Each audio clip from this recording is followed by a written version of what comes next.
spend some time together in meditation.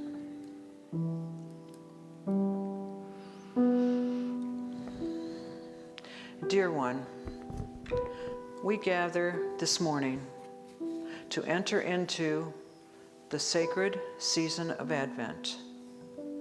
We come before you in faith, the unshakable faith of our way shower Jesus, the courageous faith of Mary, his mother. Faith is nothing more and nothing less than trusting what we cannot see. Faith calls us forward. It invites us to move from darkness into the light. Faith is knowing that the good we desire will be made manifest. We don't need to concern ourselves with how or why. We simply ask you for guidance in allowing this holy season of Advent to deepen our faith, to raise our consciousness,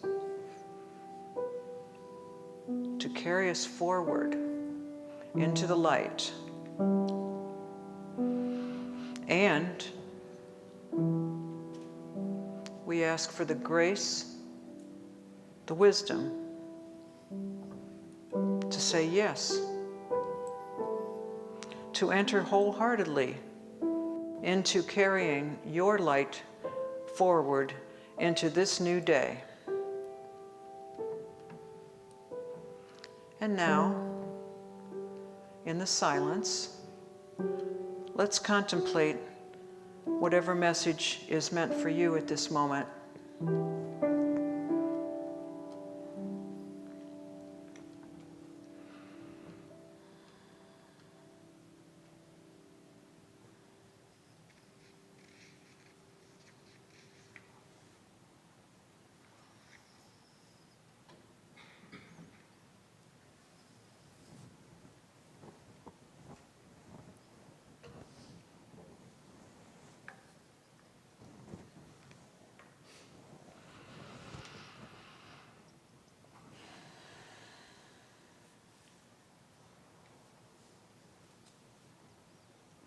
When you feel ready,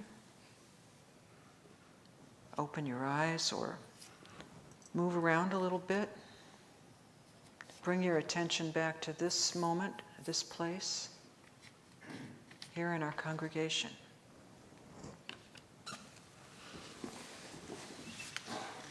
We are thankful, God, for this time and this place.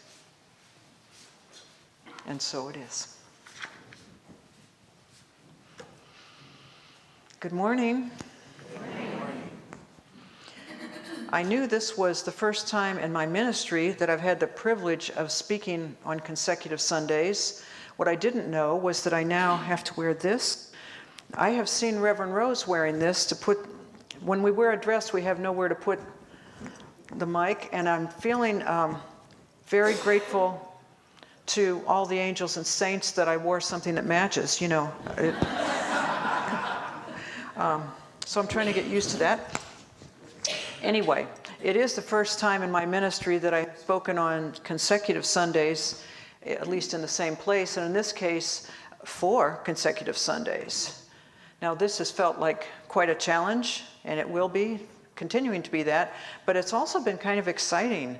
It's given me a broad, open landscape and an opportunity to look more deeply into just one topic, which is, in case you've missed the memo so far today, Advent. Oh, and I get to use this now. Hang on. Whoops. Nope. It's not, oh, maybe it went off. All right, how's that? There we are. These two books, I wanted to call your attention to these. These two books have been great inspirations for my series here, and I can't recommend them highly enough. They're just beautiful, and if you want something to walk through Advent with, either of these, but especially Night Visions, that one's purely about Advent. So, the four messages that I'll be presenting to you are linked together under one concept: a season of sacred becoming. The arc of the messages is kind of like from darkness to light. So today we'll start with some darkness, but every week it'll get towards the light. Even though these beautiful decorations are here, we have to go through Advent before we can get to Christmas. Okay. Everything that may feel dark in our lives and in our world is going to be transformed to a new day, a day illuminated by the divine light of Jesus, the very same divine light that resides within each one of us. As we have heard, I guess you guys have me. As we have heard when Chris was reading the daily word, I wanted to draw out this part of it. And this is, of course, Reverend Maggie's words. There is nothing in the narrative of Jesus' birth that suggests ease or certainty. Every character in the story steps into the unknown, and what we do not know or understand, we often fear. So that's kind of a clue. Maybe this is one reason that the weeks that lie ahead are filled with so much that leads us away from sacredness. Maybe we are afraid of what might be asked of us, so we just don't want to go there.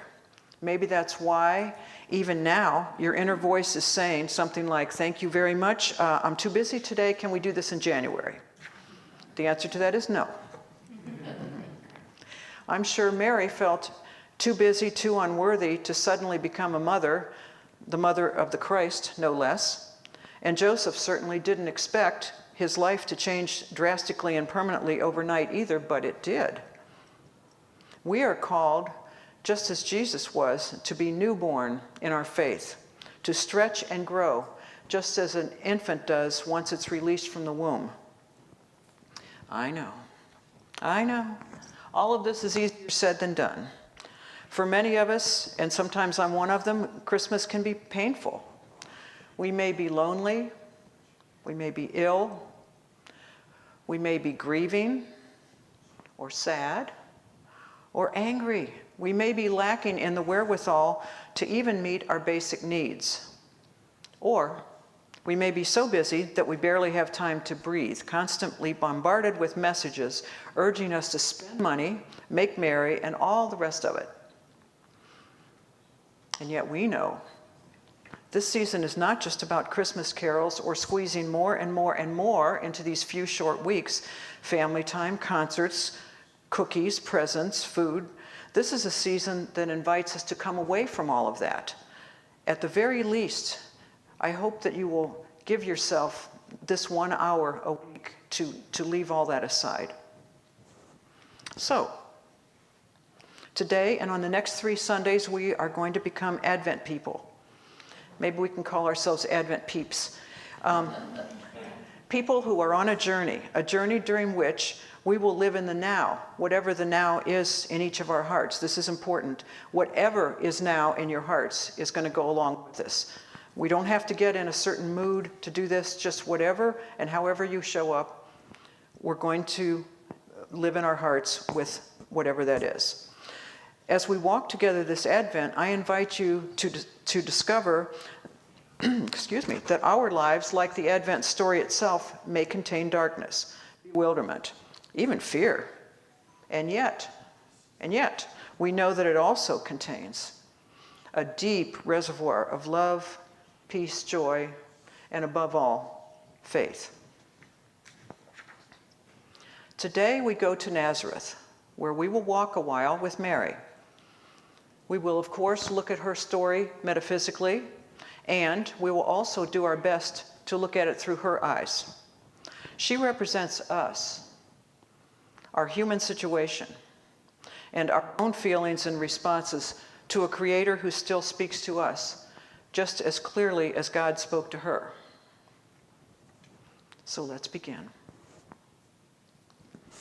I'll tell you a story about a woman of strong faith, a good woman who served others unselfishly all her life.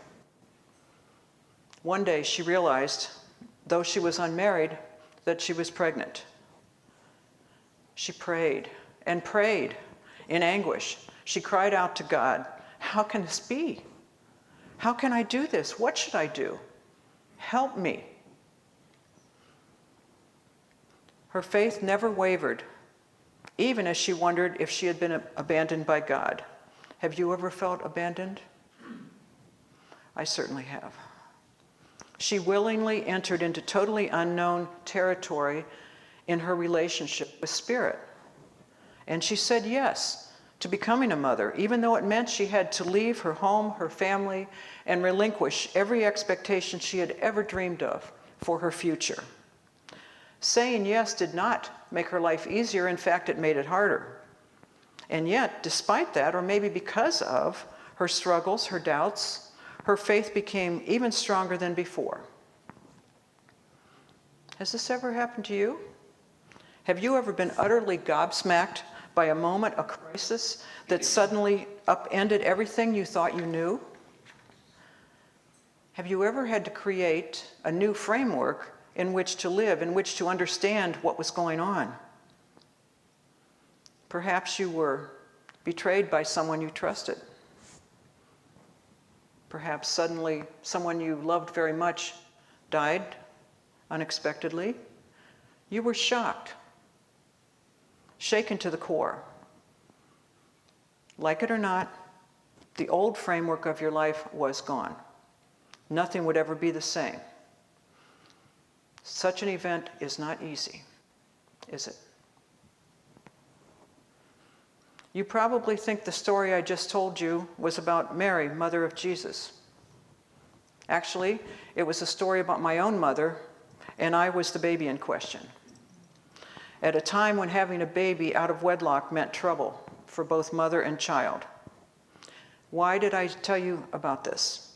I included Mom's story to help you see Mary as a human being with all the emotions we ourselves have. She wasn't just a cardboard cutout, one-size-fits-all Bible character. She was a woman.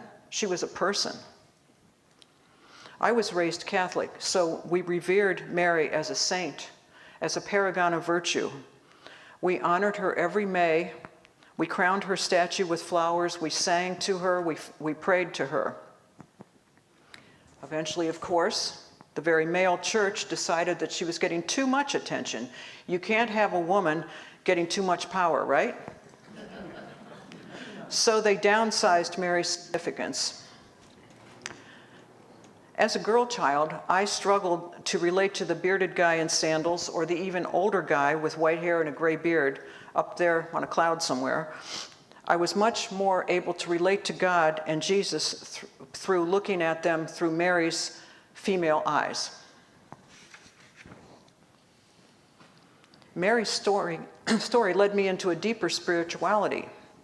Even though history tells us almost nothing about her, it's like this. Hey, you get to give birth to the Savior. You were upset at first, sure, but you had faith and you moved on, and that was the story.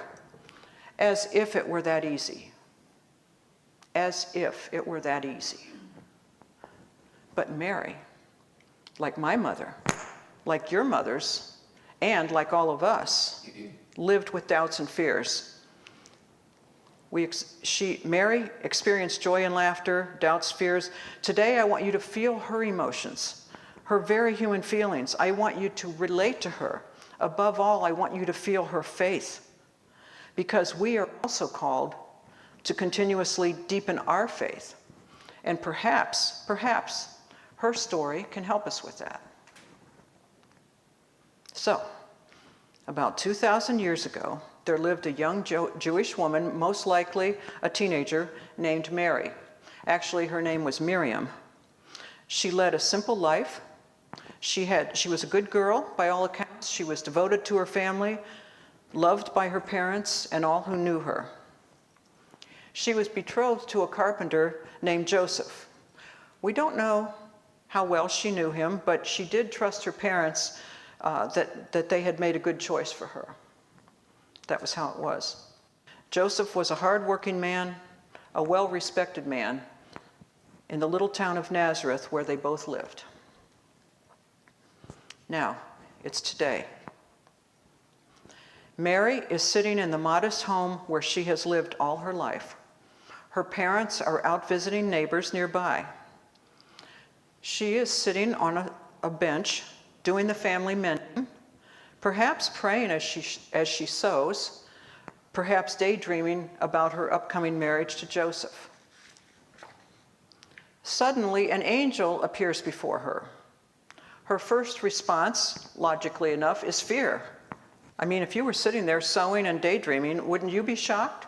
An angel suddenly appeared in front of you. There's probably a couple of you here who would say, no, I'm used to that, but I would be shocked. Mary drops her needle and thread. Very slowly, she rises from her bench. Gradually, her heartbeat returns to normal, and she feels there is something in this being before her that she trusts somehow. Now, Mary is an observant Jew. Her beliefs are rock solid, and I know that a lot of people today are the same way. They're rock solid, they're written in stone, there's nothing that can change any of it. This is the way it is. So she had that kind of faith based on her family's generations of devotion to the Hebrew Scriptures. This encounter with the angel is so out of the realm of all that, outside the realm of all that she knows about God, that she is stunned. The angel tells Mary that if she agrees, she will become the mother of Jesus, the Savior who has been promised in the Hebrew Scriptures. She is astonished. Would you be astonished?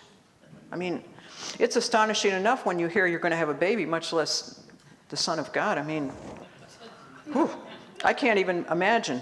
Her mind is racing, trying to make sense of the angel's words, and yet her heart remains open. That's hard. When I'm scared, my heart is pretty closed. But her faith is unshakable. So she's feeling confused and overwhelmed, but she gives her assent, saying, "Let it be with me according to your word." And you know the rest of the story. We celebrated every Advent and every Christmas, don't we? It's so easy to immerse ourselves in that old sweet story, isn't it? It's almost like a fairy tale. The birth of an adorable baby, the loving parents, the peace and joy that follow. However, we know, as Mary learned, that it's not that easy to answer that call to grow in our faith. That's what she was being asked to do, to look at her faith anew.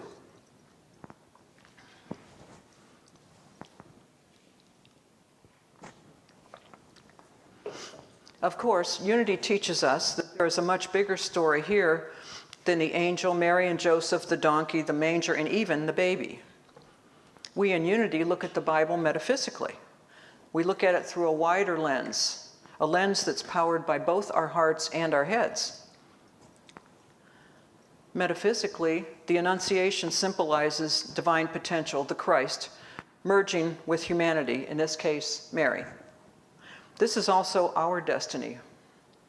Like Jesus, like Mary, we are both human and divine, because the Christ resides in every one of us. The Christ resides in every one of us. The angel symbolizes divine intelligence, a gift that each of us also have. Mary herself represents intuition. She also demonstrates our ability to choose higher consciousness. We talk about this a lot, higher consciousness. She had, in that moment, to to say yes in a very big way to opening herself to that. To put it another way, she is a symbol of our human capacity to receive and nurture the seed of awareness. What are we getting aware of? That we are innately one with the divine. She is an example of a person who fully opened herself to the will of God. She allowed the Christ to be born in her and through her. Now we come to my favorite part of the Annunciation story. The angel leaves. Yeah. The angel drops by, leads Mary out of certainty, out of everything her faith has ever told her, and throws her into total confusion, tells her she will have a baby, and that the baby is actually Jesus, and then the angel leaves. This, to me, is an important point of the story. How many times do we step out in faith by trusting our Creator to resolve a crisis in our lives? We listen to God. We say yes to God. We feel we are on the same page with God. We have that spiritual high moment, don't we, once in a while? And then we are left to journey on by ourselves. Or so it seems. We are left to discern how to proceed. We are left to climb down from the mountaintop of that high experience and get on with it. Our job, like Mary's, is to bear Christ into the world. Regardless of what crisis we are experiencing, to say yes to God, to say yes to the doubts and worries that follow those mountaintop moments. We don't get to open the Christmas presents right away. Mary didn't immediately feel joyous after the angel left, and she didn't get the baby right away. She got the promise of a future as the mother of Jesus. I can imagine a conversation with Mary after the angel left. Here's what she told me. I'm going to read it in her words. I don't have time to picture a sweet little baby. How do I tell my parents about all this? What can I say? And what will Joseph say? What will he do? As my condition becomes obvious, the neighbors will chatter. No one will believe my story. I can hardly believe it. Will the rabbis censure me? Will the Roman authorities arrest me? I am full of doubts. What is this thing that I said yes to? How do I do it?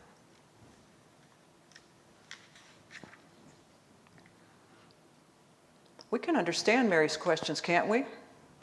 Because we have the same questions. What will happen? How do I do this? What if? And yet we already know the answer. It's the same answer to all of our own questions and concerns as it was to Mary's. And that is our guidepost for this first week of Advent, faith. Mary consented to live in uncertainty. She was certain as far as faith, but uncertain as to how the angel's words were to come true. Her consent wasn't as much about having a baby as it was about surrendering what she thought she knew. Have you ever had to surrender what you thought you knew? She consented to mystery, she consented to the unknown, and by so doing, her faith grew even stronger. In unity, we not only wish for our good to manifest, but we believe that it will, don't we? We believe it? We know that the good we desire will manifest, even if it looks totally different than we expected. No matter how long it takes, no matter how stacked the odds are against us, our faith is our ever-present true north, leading us to wholeness and abundance. And we have heard it 1,000 times. How we view a challenge, the lens we look through matters. What we focus on matters. We have a choice. Think of the faith of children. I know in the Bible several places it says that our faith should be as that of a little child. I will never forget when my oldest son, who is now 55, was about 5. He wanted a bright red pedal-powered car that he picked out from the Sears catalog. He talked about it every day, as only a 5-year-old can. He carried the page from the catalog around with him. He drew a picture of it and sent it to Santa. One night, he came into our bedroom in the middle of the night, woke his dad and me, and said, "Mommy, I really, really want my red car. Please, please tell Santa." So he drew a picture. He visualized what he wanted. He asked for it. He had faith. He manifested that car, didn't he? And yes, he got it. Santa brought him that car. Advent isn't simply about remembering something that happened centuries ago, even though Mary's story and Jesus' birth are central to our faith. Advent is also my mom's story, my 5-year-old's story, Mary's story, your story, my story. It is the eternal story of what happens when we encounter the divine. Up close and personal encounter with the divine and decide to say yes. No matter what, the answer is yes. We are Advent people, called out on a journey just as Mary was. We are called to say yes to the never-ending story. We are called to say yes to carrying Christ into the world. During this holy season, are you willing to be the bearer of Christ? Are you willing to carry the divine energy out in the world? If so, join me in saying yes. Yes. Yes. Yes. And so it is. Amen.